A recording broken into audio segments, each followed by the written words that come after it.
C'est un trou de verdure où chante une rivière, accrochant follement aux herbes des haillons d'argent. Le dormeur du Val de Rimbaud, revisité par Charles-Élie Couture. Comme si ce texte de 1870 avait été écrit aujourd'hui. C'est un petit Val qui mousse de rayons. Arthur Rimbaud, synonyme de liberté, source d'inspiration majeure pour Charles-Élie Couture, auquel il rend hommage aujourd'hui.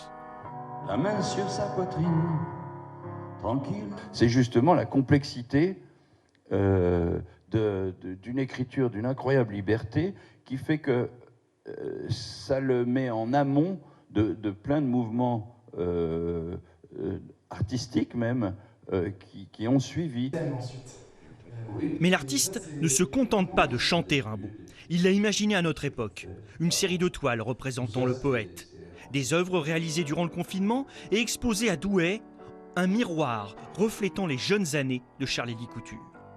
C'était fascinant pour quelqu'un comme moi, mais comme beaucoup d'entre nous, qui, à l'âge de l'adolescence, se cherche et qui essaye de trouver des réponses, comme les bateaux ont besoin de phares. La vie se passe comme ça, comme une pochette surprise. Rimbaud, aujourd'hui, hommage à celui qui, adolescent, s'est affranchi des styles et des époques.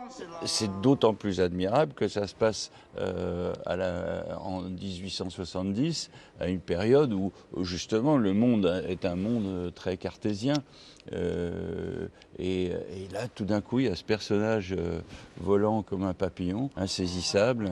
Une exposition à découvrir tout le week-end et jusqu'au 28 août au musée de la Chartreuse.